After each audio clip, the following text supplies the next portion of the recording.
Fil-qorti quddiem il-Maġistrat Ġanella Camilleri Busuttil tresqu Jason Zammit ta' 48 sena mill-Pjetà u Berġ Spiteri ta' 34 sena mill-Ħamrun wara każ ta' traffikar ta' droga.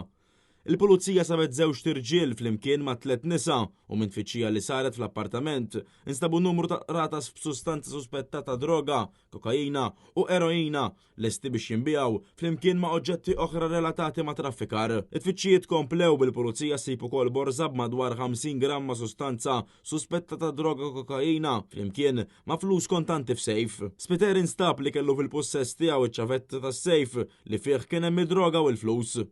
L-ispettur iddikjara li l-pulizija tinsab f'possess ta' recordings ta' telefonati bejn Zammit u Spiteri dwar deals ta' droga. Għall-akkużi miġġuba kontrihom huma wieġbu mhux ħatja. Il-Maġistrat Camilleri Busuttil laqgħet it-talba tal-prosekuzzjoni għal ħruġ ta' ordni ta' qbit u friżar tal-assi fil-konfront ta' żewġ tirġiel. Il-prosekuzzjoni tmexxiet mill-ispetturi John Lee Howard u Jonathan Patch. Iż-żewġ tirġiel kienu assistiti mill-avukati Matthew Xwiereb, Franco De Bono, Marion Camilleri u Martina Herrera.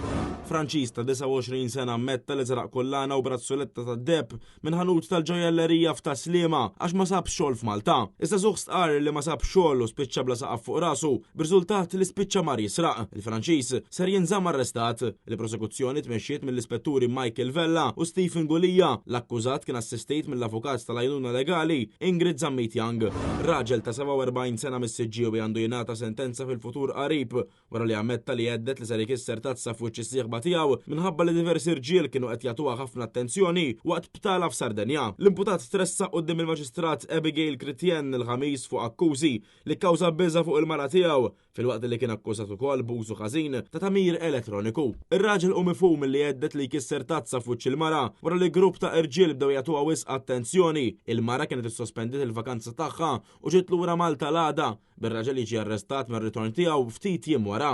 Ir-raġel ingħata l-ħelsien mill-arrest fuq depożitu ta' 500 euro u garanzija personali ta' 2000 euro oħra. Bil-qorti tordna l-raġel josserva kerfju fil-ħinijiet stipulati. Bil-qorti tordna l-raġel josserva kerfju bil-ħinijiet stipulati. Inħarġet ukoll ordni ta' protezzjoni favur il-vittma.